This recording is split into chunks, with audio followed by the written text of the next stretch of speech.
Magandang buhay mga kaganda. Ayan po, it's me, Ana Luisa Cruz MP. In today's vlog, gagawa po tayo ng DIY face mask na para sa mga dry skin. So, kailangan natin ngayon ng pang pa-moisture kasi nga naman, taglamig na, 'di ba? O, yung mga flaky skin natin. So, ano ba ang kailangan natin gamitin? Yung honey. Ito, kokwa, at saka gatas. Ayan po. So, may gatas po ako dito. Pero bago po tayo mag-prepare, dapat po maghugas muna tayo ng ating mukha.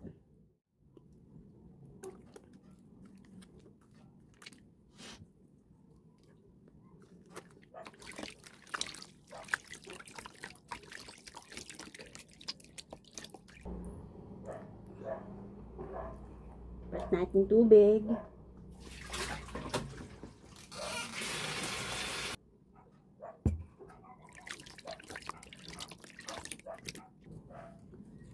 Na.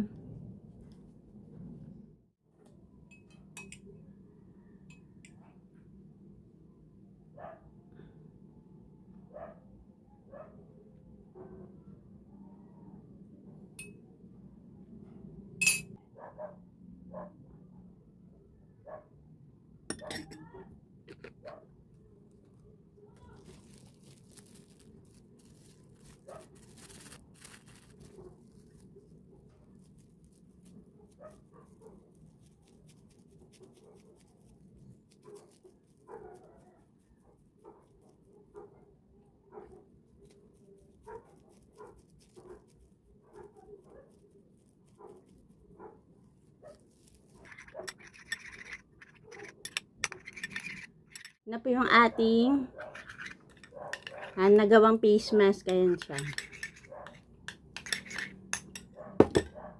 Mag-a-apply na po tayo. Kailangan po gumamit po kayo ng headband o kaya shower cap o kaya lagyan nyo po ng pin yung inyong buhok para hindi po nakalaylay yung mga bangs. Ayan.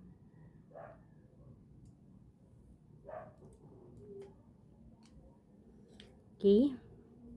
So, i-apply na po natin.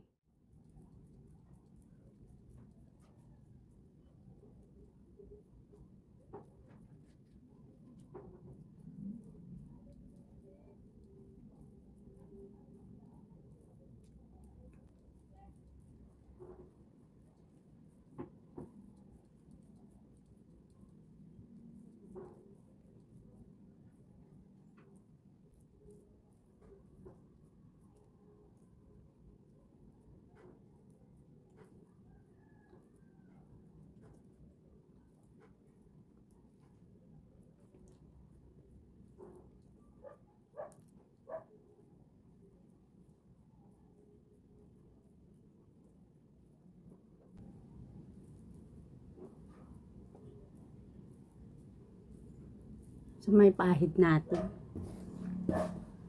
So, ayan po. Patatagalin lang po natin ng 15 minutes to sa ating mukha bago po natin banlawan. Mga 15 to 20 minutes. Magbabalik po ang inyong kaganda. I'm back mga kaganda. So, yan. After 20 minutes na pag-iintay sa ating mukha. O, di ba? Hindi naman siya talaga matutuyo di ba? Kasi nga ito parang medyo sticky lang siya na konti, no? Ayan, no? Medyo nalalaglag na nga dahil parang ano na rin siya, konting tuyo-tuyo na. So, yan, huhugasan na po natin ang ating mukha, no? So, pwede pong warm water, pwede naman pong tap water. Ako po, tap water lang kasi medyo mainit po dito sa bahay natin. No? Ayoko na po ng warm water kasi mainit po ang pakiramdam ko na, no? So, yun. Tap water tayo.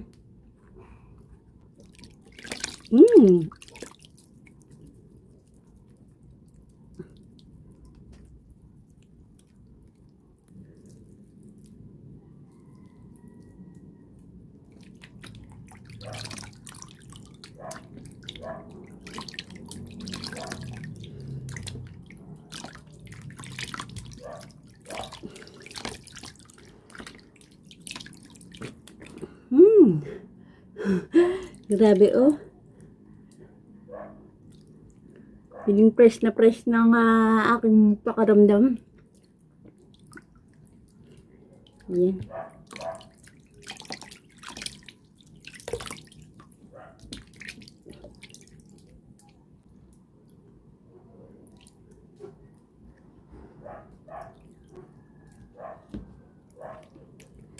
O, diba? Kami tayo ng ano, sabon. So, kahit na ano pong sabon o ano, facial wash.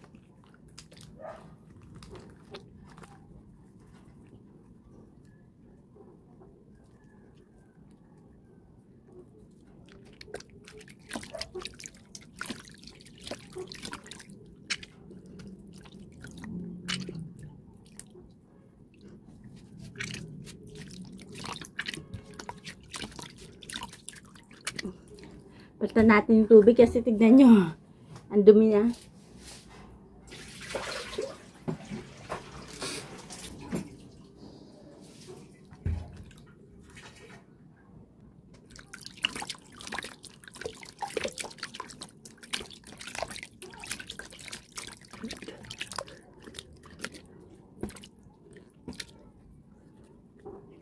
Ano na iwan pa.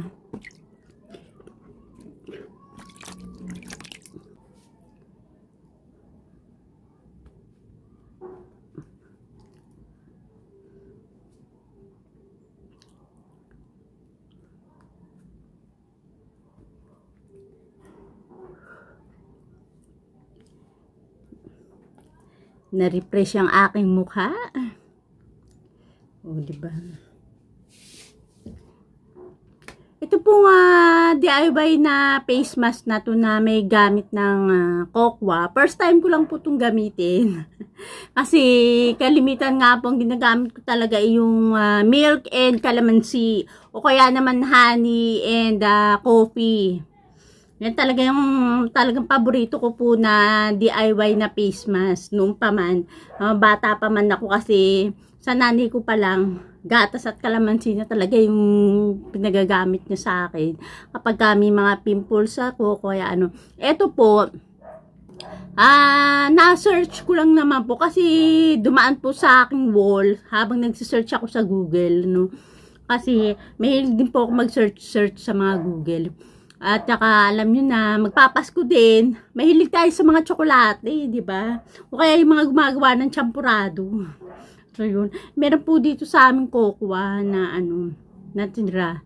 Nagchampurado pa before. At nakita ko na, ay pwede pala to, kokwa, para sa mga dry skin. Kasi ngayon po medyo nagda-dry na po yung skin ko dahil alam nyo na, dahil kapag ka winter talaga, alam nyo yung, taglamig.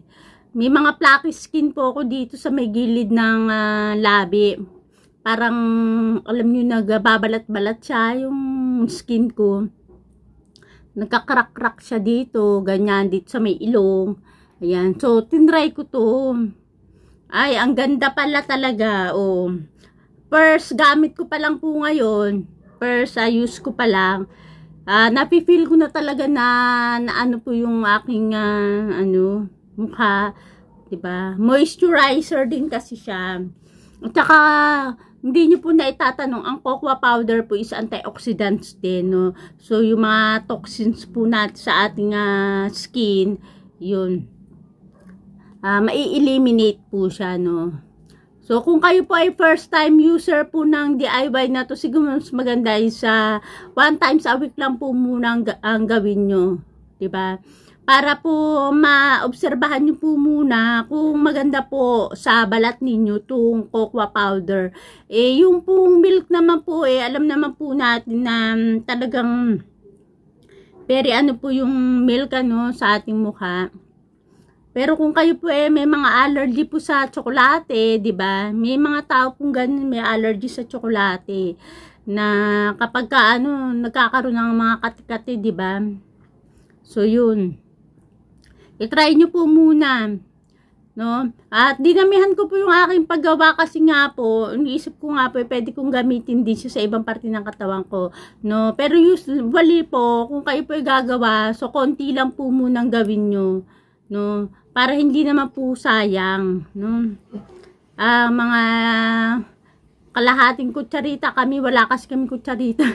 Wala po kami teaspoon dito na gamit puro kutsara talaga, tablespoon yung gamit namin. So isang kutsara po yung halos ginamit ko, isang kutsara na honey, 2 kutsara na gatas at 2 kutsara na cocoa powder. Pero kung kayo po konti lang gagamitin nyo, so kalahati lang po ng kutsara o 1 teaspoon na honey, di ba? Tapos isang kutsara na gatas, isang kutsara lang na cocoa.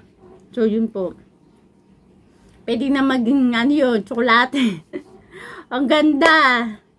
Oh, di ba? Approve sa akin.